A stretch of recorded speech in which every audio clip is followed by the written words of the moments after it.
So hello everyone, welcome to our channel Vaishvadik always educational. आज हम बात करेंगे रिग्रेशन 02 मतलब रिग्रेशन का सेकंड वीडियो। इसके अंदर बहुत सारा आपको चीज़ें सीखने को मिलेगा। स्पेशली आपको सीखने को मिलेगा मेथड ऑफ लीस्ट स्क्वायर्स के बारे में।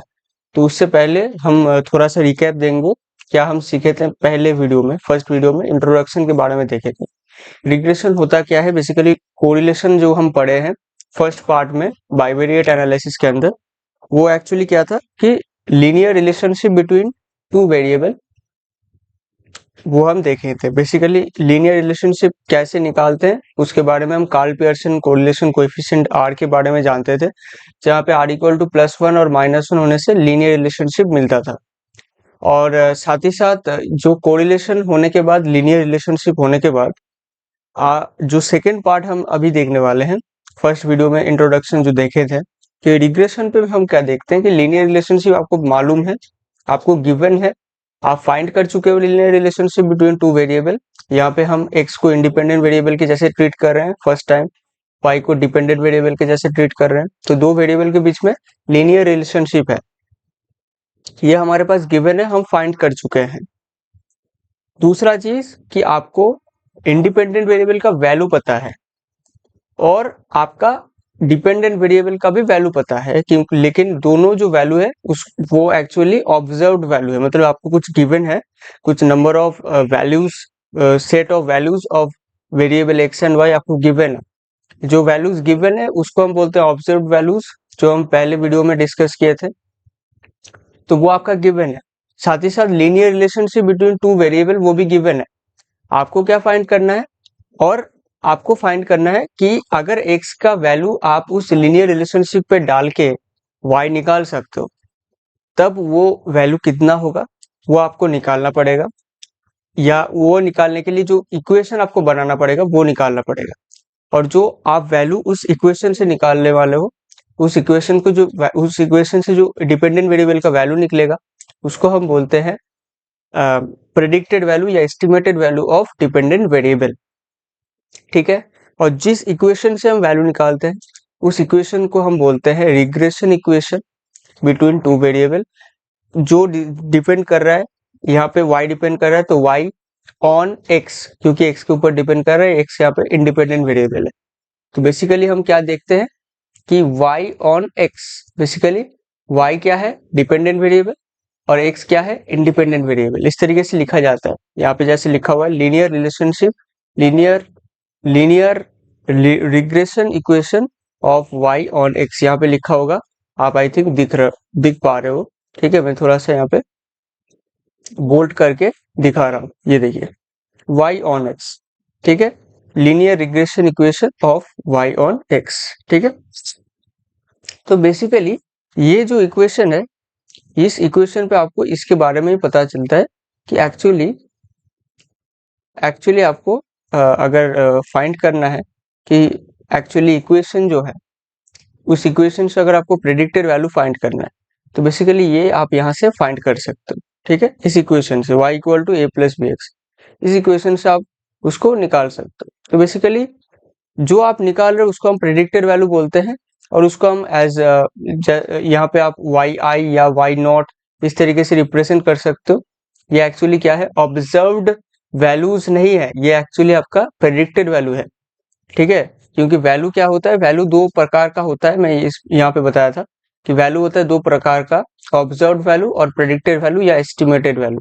ठीक है, तो ये जो वैल्यूज होता है, ये इसको हम वाई नॉट से निकाल सकते हैं, और वाई नॉट यहाँ पे मतलब बेसिकली एक्स नॉट की वैल्यू रख के हम वाई नॉट का वैल्यू निकाल सकते हैं। जो ये वैल्यू निकाल रहे हैं उसको हम एस्टिमेटेड वैल्यू बोलते हैं। और ऑब्जर्व्ड वैल्यू मतलब जो हमें ऑलरेडी गिवन है, जो set of values of x and Y already हमें गिवन है। Let's say in set of values आपको गिवन है, तो उसके अंदर जो वाई आई का वैल्यू रहेगा, वाई का वैल्यू रहेगा हर एक सेट में, उस हर एक सेट में जो वाई का वैल्यू रहेगा उसको हम बोलते हैं ऑब्जर्व्ड वैल्यू। ठीक है, क्लियर, बहुत बढ़िया, इतना हम देख चुके हैं।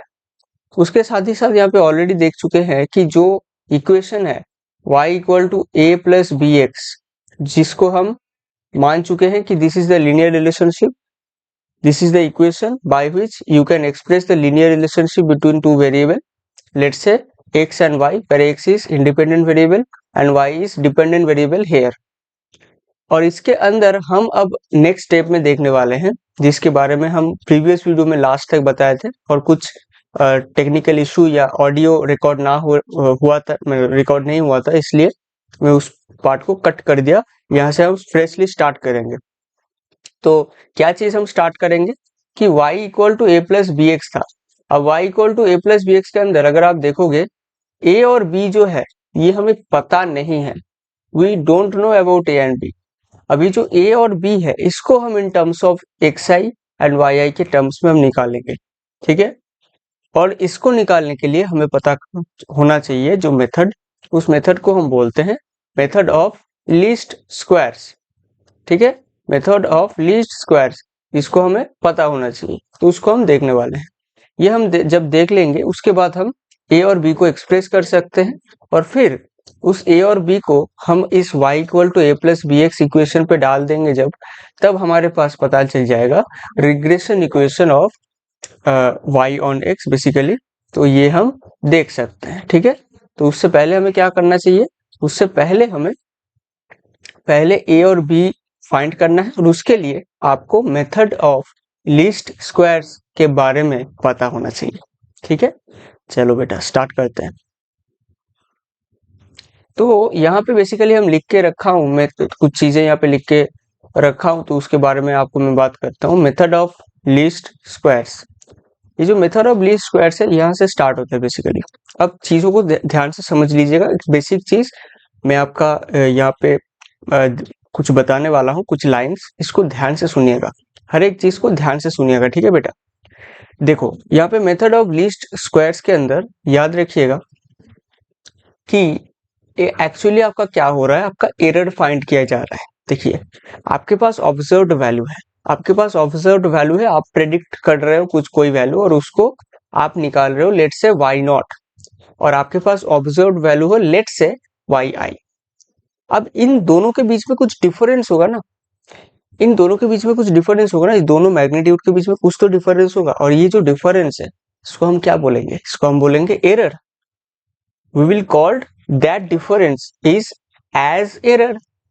अभी जो एरर होगा ये एरर एक्चुअली हमें फाइंड करना है, और प्रैक्टिकली स्पीकिंग ये जो एरर है ये कम होना चाहिए, लिस्ट होना चाहिए, सबसे कम या मिनिमम होना चाहिए। तो अगर आपको मिनिमम एरर चाहिए तो आपको क्या करना पड़ेगा, आपको मिनिमम एरर, मतलब जो एरर आपके पास आएगा उसको मिनिमम करना पड़ेगा। और मैथमेटिकली हमें सबको पता है कि मिनिमम एरर को मिनिमम कैसे किया जाता है। कोई भी एक्सप्रेशन जो है, जो कोई एक वेरिएबल के रेस्पेक्ट में है या कोई वेरिएबल के टर्म्स में है, तो उस वेरिएबल के रेस्पेक्ट में अगर उस पर्टिकुलर एक्सप्रेशन का चेंज सबसे कम हो रहा है, मतलब differentiation between, basically differentiation with respect to the variable of that expression is equals to 0। इसको हमें करना पड़ता है, फर्स्ट ऑर्डर डेरिवेटिव को 0 करना पड़ता है, फर्स्ट ऑर्डर डेरिवेटिव को 0 करना पड़ता है। जब हमें 0 कर देते हैं तब हमारे पास एक x का वैल्यू या कोई भी जो वेरिएबल के रिस्पेक्ट में वो एक्सप्रेशन है उसका वैल्यू निकल के आ जाता है, और उस वैल्यू को हमें रख देना होता है उस वैल्यू के अंदर, मतलब बेसिकली उस वैल्यू पे एट दैट वैल्यू, ठीक है, आपका जो एक्सप्रेशन है उसका मिनिमम या मैक्सिमम रहता है। फिर हमें क्या करना पड़ता है, नॉर्मल वेरिएबल के लिए सेकेंड ऑर्डर डेरिवेटिव चेक करना पड़ता है। सेकेंड ऑर्डर डेरिवेटिव में हमें आखिरी तक पता चलता है कि उसके अंदर मैक्सिमा है या मिनिमा है उस पॉइंट पे, ये भी हमें पता चलता है। नॉर्मल वेरिएबल के लिए ये चीज होता है, लेकिन याद रखना यहाँ पे हम दो वेरिएबल की बात कर रहे हैं, एक्स एंड वाई, तो यहाँ पे हमें पार्शियल डेरिवेटिव करना पड़ेगा। पार्शियल डेरिवेटिव बहुत आसान है, मैं आपको समझा दूंगा, बहुत सिंपल है। आपको डेरिवेटिव पता होना चाहिए बस, नॉर्मल वेरिएबल के लिए, ठीक है, एक वेरिएबल के लिए, यूनि वेरिएबल के लिए। और जो पार्शियल डेरिवेटिव है उसके अंदर क्या होता है, जिसके रेस्पेक्ट में आप कर रहे हो, बेसिकली अगर आपका एक्सप्रेशन बहुत सारा वेरिएबल के ऊपर बेसिकली आपका डिपेंड कर रहा है, तब आपको पर्टिकुलर एक वेरिएबल के रेस्पेक्ट में उसको डेरिवेटिव करना पड़ेगा। और जब आप उस पर्टिकुलर एक वेरिएबल के रेस्पेक्ट में डेरिवेटिव कर रहे हो तब दूसरे जो वेरिएबल्स है जिसके ऊपर वो डिपेंड कर रहा है उसको एज अ कांस्टेंट ट्रीट करना पड़ेगा। ठीक है, हम आगे वाले जो भी स्लाइड्स है उसके अंदर हम देखने वाले हैं, लेकिन अभी तो आप इतना समझ लो, इतना मैं जो लाइंस बता रहा हूँ इसको ध्यान से समझ लो कि जो भी पार्शियल डेरिवेटिव उसके अंदर जो भी x है या y है जिसके ऊपर वो डिपेंड कर रहा है एक्सप्रेशन, उसको अगर आपको मिनिमम करना है, मिनिमाइज करना है, तो आपको डेरिवेटिव करना है और यहाँ पे पार्शियल डेरिवेटिव करना है, क्योंकि आपका बहुत सारा वेरिएबल्स के ऊपर डिपेंड कर रहा है वो एक्सप्रेशन। तो जिस एक्सप्रेशन के ऊपर आप डेरिवेटिव निकाल रहे हो, जिसके रेस्पेक्ट में आप डेरिवेटिव निकाल रहे हो, एक ही तो वेरिएबल के रेस्पेक्ट में आप डेरिवेटिव निकालोगे एट अ टाइम। तो एट अ टाइम आप जिसके रेस्पेक्ट में जिस वेरिएबल के रेस्पेक्ट में आप डेरिवेटिव निकाल रहे हो, उसको छोड़ के जो भी वेरिएबल्स के ऊपर वो एक्सप्रेशन डिपेंड कर रहा है उसको एज अ कांस्टेंट ट्रीट करना है। ठीक है बेटा, अब यहाँ पे ध्यान से देखो, उतना सारा चीजें छोड़ो, अभी यहाँ पे ध्यान से ये चीज समझने की कोशिश करो प्रैक्टिकली क्या होता है। मिनिमम करना होता है हमें एरर, जितना भी एरर हो रहा है उसको मिनिमम करना होता है। और यहाँ पे एरर एक्यूमुलेट होगा क्योंकि बहुत सारा टर्म्स है, n सेट ऑफ वैल्यूज है ना आपके लिए, तो हर एक n सेट ऑफ वैल्यूज के अंदर एक एक करके वैल्यूज ऑफ x नॉट रहेगा, बेसिकली xi रहेगा। और उसके लिए आप xi को जब आप इस पर्टिकुलर इक्वेशन पे रखोगे तब आपके पास अलग अलग क्या आएगा, तब आपके पास अलग अलग वैल्यूज आएगा किसका, y नॉट का। और जब आपके पास अलग अलग y नॉट का वैल्यू आएगा तब अलग अलग आपका ऑब्जर्व वैल्यू है, ऑब्जर्व जो वेरिएबल है, ऑब्जर्व वैल्यूज ऑफ वेरिएबल है yi। बेसिकली क्या होता है देखो, yi है और y नॉट है। y नॉट क्या है, आराम से समझो, y नॉट क्या है, y नॉट आपका प्रेडिक्टेड वैल्यू है। प्रेडिक्टेड वैल्यू है, आप xi को रख रहे हो यहाँ पे, और xi को रखने के बाद आपको मिल रहा है y नॉट। ठीक है, y नॉट मिल गया, और उसके रेस्पेक्ट में या बोल सकते हो उसके करस्पॉन्डिंग आपका एक ऑब्जर्व्ड वैल्यू है।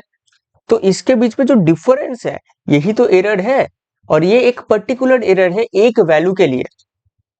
ठीक है, आपके पास n वैल्यूज ऑफ y है, तो आपके पास n values of observe value of y है, आपके पास n values of observe value of y not आएगा। तो दोनों के बीच में जो एरर आएगा वो आपके पास n नंबर आएगा, मतलब n मतलब जो नंबर ऑफ एरर्स आएगा टोटल सेट के अंदर वो आएगा मतलब n नंबर्स। ठीक है, मान लो 9 सेट है आपके पास, 9 वैल्यूज ऑफ है x एंड y है। ठीक है, बेसिकली 9 वैल्यूज है, 9 सेट ऑफ वैल्यूज है, तो आपके पास 9 एरर आएगा। तो 9 एरर आपको जोड़ना पड़ेगा, एक्यूमुलेट करना पड़ेगा। उसके बाद जो अल्टीमेट एरर आ रहा है उसको एज अ कंसिडरेशन लेना पड़ेगा। ठीक है, बेसिकली यहाँ पे ऐड हो रहा है, एरर क्या हो रहा है, ऐड हो रहा है। तो एरर अगर ऐड हो रहा है इसका मतलब है आपका जो एरर है वो आपका बढ़ रहा है। ठीक है, आप मान के चल सकते हो। अब यहाँ पे एक और बात है कि अगर एरर बढ़ रहा है तो उसको आपको प्रैक्टिकली आप बता दिए हो, लेकिन आपको मैथमेटिकली उसको एक्सप्रेस करना पड़ेगा, तो उसके लिए अलग से एक स्टेप करना है। छोड़ो ये सब चीज को, अब हम सीधा ये जो भी स्लाइड में जो भी चीज लिखा हुआ है उसके अकॉर्डिंग स्टेप बाय स्टेप चलते हैं, बढ़िया तरीके से आपको समझ में आएगा। ठीक है, पहली पॉइंट क्या है, मेथड ऑफ लीस्ट स्क्वायर्स। ठीक है, मेथड ऑफ लीस्ट स्क्वायर्स, इसके अंदर आप देखो क्या लिखा हुआ है, when x equal to xi the observed value of y is y naught, sorry yi, and the predicted value of y is y naught। ठीक है, यहाँ पे y naught, अब y naught निकाल कैसे रहे हो, yi equal to a plus यहाँ पे b xi। ठीक है, बहुत बढ़िया। ये जो y naught क्या है, यहाँ पे y naught क्या आ गया, a प्लस b xi। ठीक है बेटा, ये हो गया आपका predicted value of y for the value of x that is x equal to xi। ठीक है, एक वैल्यू के लिए अलग से आपका प्रेडिक्टेड वैल्यू ऑफ y निकल के आ गया। अब ये बहुत सारा हर एक सेट में होगा, देखो i equals to 1 to n, मतलब n नंबर ऑफ जो वैल्यूज है आपका उसके लिए अलग अलग से आपके पास y नॉट आएगा। अलग अलग से y नॉट आने के बाद आप क्या करोगे, एरर निकालोगे। सो एरर क्या होगा, अब एरर क्या होता है, ऑब्जर्व्ड माइनस प्रिडिक्टेड। ठीक है, एरर जो होता है आपके पास, ठीक है, इसको थोड़ा सा कम कर लेते हैं।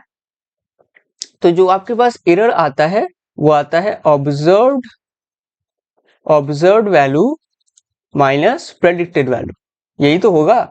ठीक है, थोड़ा सा सोच के देखना, जनरली ऐसा ही होना चाहिए। इसको यहाँ पे किया गया है।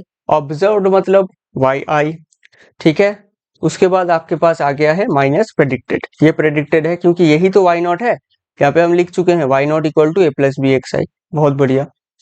उसके बाद this is the error in taking a plus B x i for y i, this is called error of estimation, ठीक है।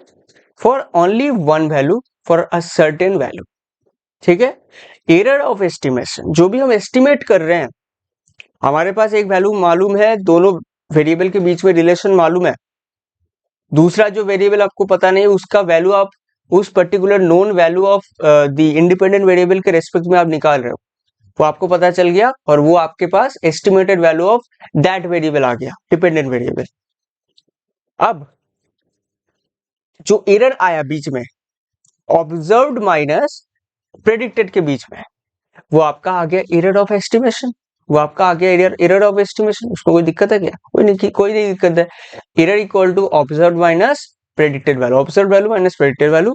तो जो ये एरर आया इसका नाम क्या दिया गया? Error of estimation, that is obvious, ठीक है, क्लियर। चलिए अब हम देखते हैं, देखो the method of least square requires that A B should be so determined as, ठीक है।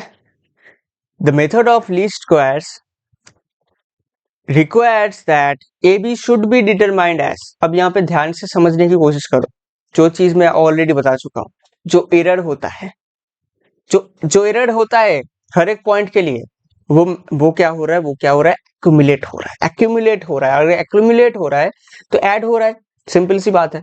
अलग अलग वेरिएबल के लिए, अलग अलग सेट ऑफ वैल्यूज के लिए एरर एक्यूमुलेट हो रहा है। तो एक्यूमुलेट होने के बाद हमेशा obvious, it is very obvious कि वो ऐड हो रहा है, मतलब वो इंक्रीज हो रहा है, उसका जो मैग्नीट्यूड ऑफ एरर है, टोटल एरर जो भी बन रहा है वो इंक्रीज हो रहा है।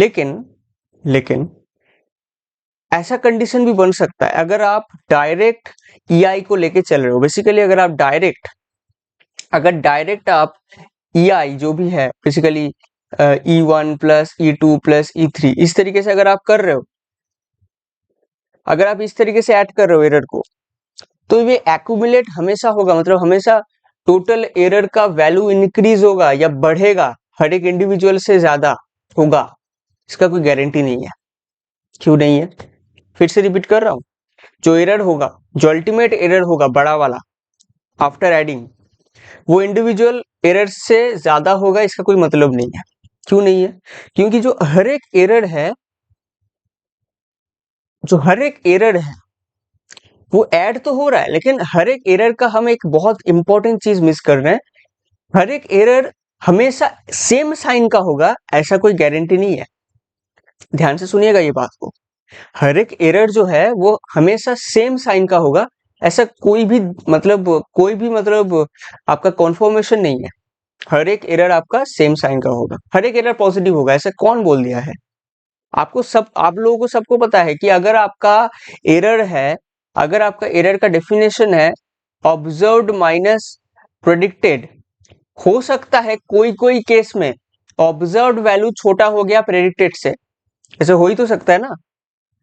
n वैल्यूज है आपके पास, कोई एक 2 3 4 वैल्यूज के लिए ऐसे हो ही सकता है कि प्रेडिक्टेड वैल्यू ज्यादा आ गया ऑब्जर्व्ड से, तो तब ये जो एरर हो जाएगा तो वो क्या हो जाएगा? वो नेगेटिव हो जाएगा ना। ऑब्जर्व्ड माइनस प्रेडिक्टेड है तो प्रेडिक्टेड ज्यादा हो गया मतलब ऑब्जर्व्ड से ज्यादा हो गया, मतलब नेगेटिव बन जाएगा एरर।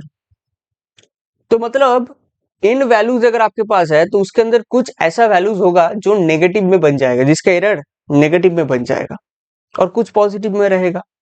तो ये भी एक कंडीशन बन जाता है कि आफ्टर एडिंग जो भी नेगेटिव वैल्यूज है वो पॉजिटिव को खा लें, वैनिश कर लें, तो टोटल आपका एरर वैनिश हो जाएगा। एरर आपका लास्ट तक जो अल्टीमेट एरर आना चाहिए तो कुछ ज्यादा, वो 0 पे चला आएगा, मतलब एरर लेस हो जाएगा। लेकिन प्रैक्टिकली ये पॉसिबल तो नहीं है ना,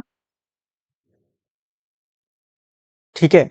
अल्टीमेटली अगर आप जब ऐड कर दोगे, जब आप एरर का मेजरमेंट अगर आप डायरेक्ट ऐड कर रहे हो उसको E1 प्लस E2 इस तरीके से En, तो ऐसा हो सकता है कुछ इंडिविजुअली कुछ एरर्स आपका नेगेटिव में बन जाए, कुछ पॉजिटिव में बन जाए, तो ऑपोजिट साइन का सेम मैग्नीट्यूड का बन जाए, तो अल्टीमेटली आपका 0 एरर आ जाएगा।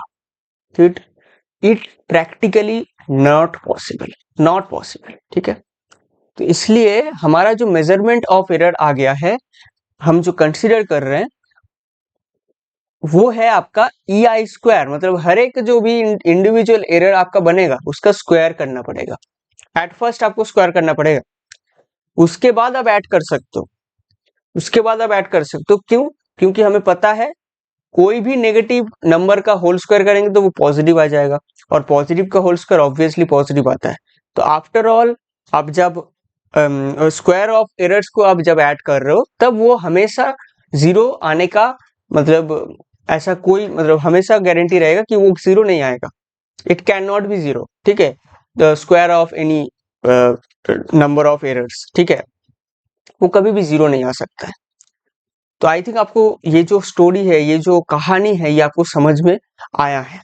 ठीक है, तो इस तरीके से हमें क्या करना पड़ता है, मेजरमेंट को लेना पड़ता है, ई आई स्क्वायर करना पड़ता है, फिर समेशन करना पड़ता है। अल्टीमेटली ये जो एरर बनेगा ये आपका फाइनल एरर है for all the set of values of x and F Y. ठीक है, दो अगर बाइवेरिएट हम पढ़ रहे हैं तो दो वेरिएबल लेके काम करेंगे, ये मल्टी वेरिएबल भी हो सकता है, ये जो भी आपका कहानी चल रहा है। तो बेसिकली जो आपका एरर है वो आपका मिनिमम होना चाहिए अल्टीमेटली। तो आपका जो लास्ट एरर बना वो ऐसा बना ना, वाई आई माइनस ए प्लस बी एक्स आई उसका होल स्क्वायर उसका समेशन, ये आपका मिनिमम होना चाहिए। अभी इसमें कोई दिक्कत है क्या? नहीं दिक्कत है। तो with respect to A and B आपको क्या करना पड़ेगा, इसको डेरिवेटिव करना पड़ेगा, इसका फर्स्ट ऑर्डर डेरिवेटिव करना पड़ेगा। और फर्स्ट टाइम आपको ए के रेस्पेक्ट में डेरिवेटिव करना पड़ेगा, सेकेंड टाइम आपको बी के रेस्पेक्ट में डेरिवेटिव करना पड़ेगा। ठीक है बेटा, तो बेसिकली यहाँ पे हम ऑलरेडी देख चुके हैं कि एरर जो आपका एक्यूमुलेटेड एरर हुआ, टोटल एरर वो हो गया आपका वाई आई माइनस ए माइनस बी एक्स आई का होल स्क्वायर, क्योंकि हम यहाँ पे होल स्क्वायर कर रहे हैं। क्यों कर रहे हैं उसका लॉजिक में आपको समझा दिया। फिर से आप रिप्लाई देख सकते हो इस पूरा वीडियो का, जो भी मैं जिस पार्ट में एक्सप्लेन किया, जो भी कंसेप्चुअल पार्ट है उसको आप देख सकते हो फिर से रिप्लाई। ठीक है, अब हमें सिंपल सा चीज करना है, जो भी कंसेप्चुअल चीज था वो ऑलरेडी खत्म हो चुका है। अब हमें सिर्फ और सिर्फ डेरिवेटिव करना पड़ेगा, पार्शियल डेरिवेटिव करना पड़ेगा। क्यों करना पड़ेगा? अब पार्शियल डेरिवेटिव आपको समझा देता हूं। पार्शियल डेरिवेटिव मतलब कुछ भी नहीं है, सिंपल सा चीज है बेटा। अगर एफ ऑफ लेट से ए बी कुछ सी इस तरीके से है, मतलब एक आपका फंक्शन है जिसके अंदर मल्टी वेरिएबल का इन्वॉल्वमेंट है। ठीक है, बेसिकली कुछ एक यहाँ पे मतलब पैटर्न बन रहा है, वो हमें दिखाने की जरूरत नहीं। ये जो फंक्शन है, इस फंक्शन को आपको डेरिवेटिव करना पड़ेगा। अब याद रखना इसके अंदर मल्टी वेरिएबल इन्वॉल्व है। ये आपका ऐसा नहीं है कि F X equal to X square है तो बढ़िया तरीके से D D X of F X कर दो, चला आ जाएगा 2x। क्यों है ये सिंपल सा चीज? क्योंकि इसके अंदर एक ही वेरिएबल इन्वॉल्व है जिसका नाम है x, इसका नाम है x। लेकिन इस केस में आपका वेरिएबल बहुत सारा है, a b c d इस तरीके से चल रहा है। ठीक है, तो इस केस में हमें इस तरीके का जो भी फंक्शन बनेगा, इस केस में हमें क्या करना पड़ता है, पार्शियल डेरिवेटिव करना पड़ता है। Basically do by do A F of A B C इस तरीके से। Basically do by do A मतलब आप पार्शियल डेरिवेटिव कर रहे हो। ठीक है, फिर से इसको लिखता हूं, गंदा हो गया ये चीज, फिर से लिख रहा हूं, डो बाई डो ए।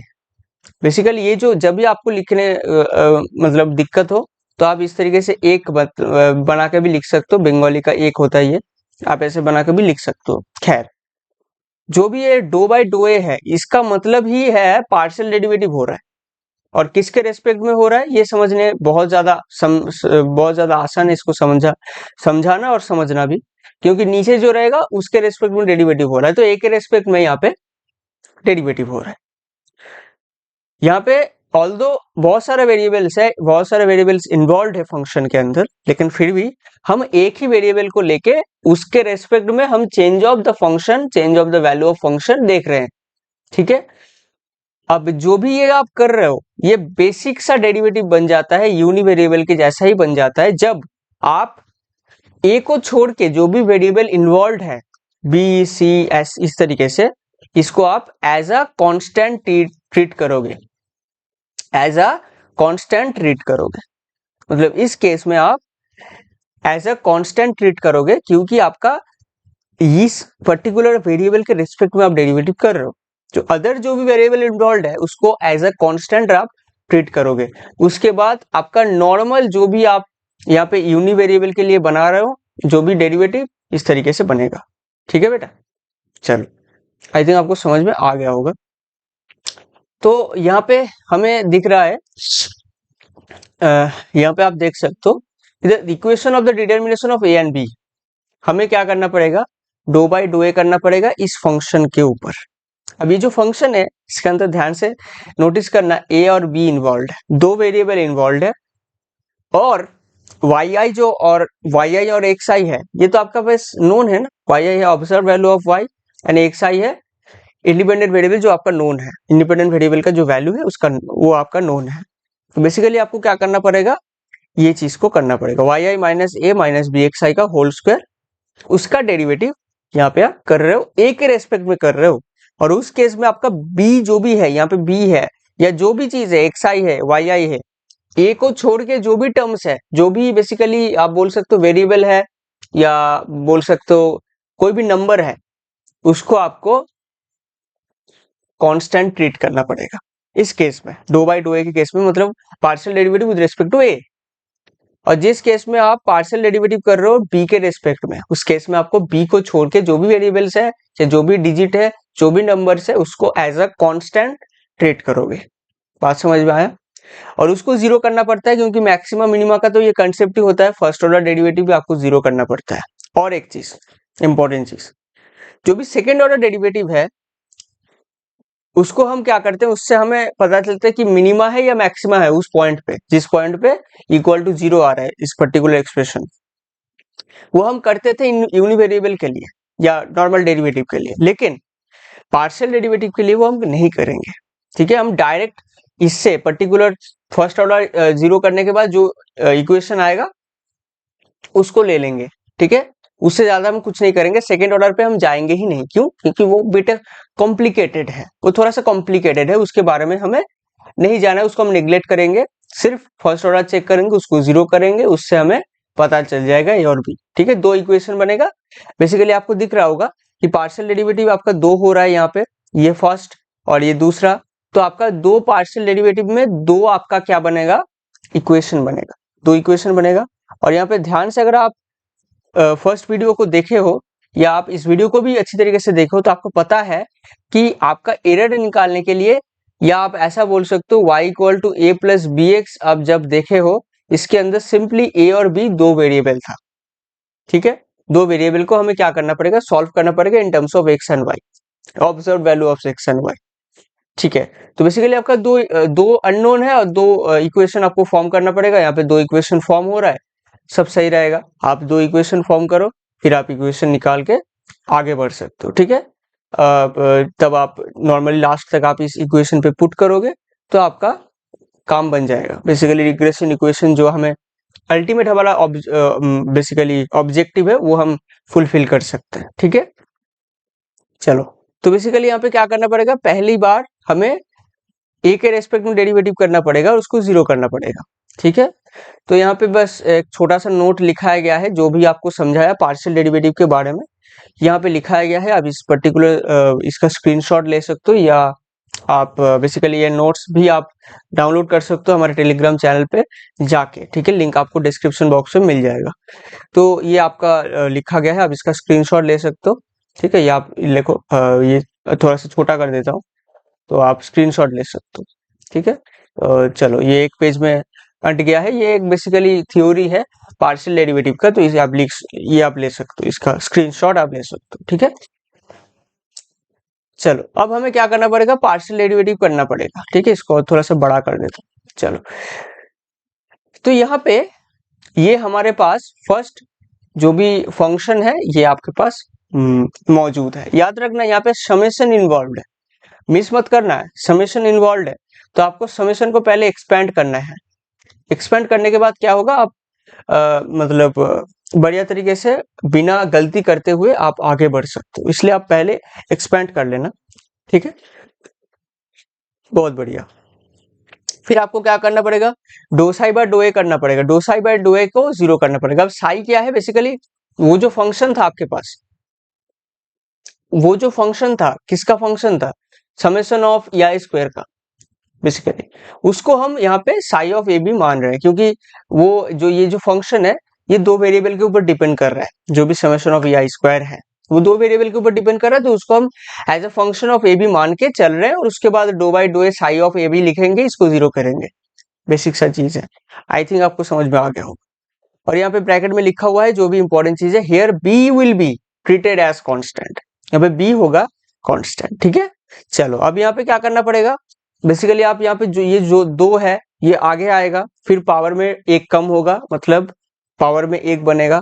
फिर आपको अंदर जाना पड़ेगा चेन रूल के हिसाब से, वाई आई माइनस ए माइनस बी एक्स आई के अंदर जाना पड़ेगा, जिसके अंदर आपको ए को छोड़ के बाकी को सारा कांस्टेंट रेट करना पड़ेगा। तो वाई आई का डिफरेंशिएशन आपका 0 होगा, वाई वन का, फिर ए का, फिर आपका सॉरी ए का नहीं, बी एक्स आई का, और बीच में आपके पास है माइनस ए।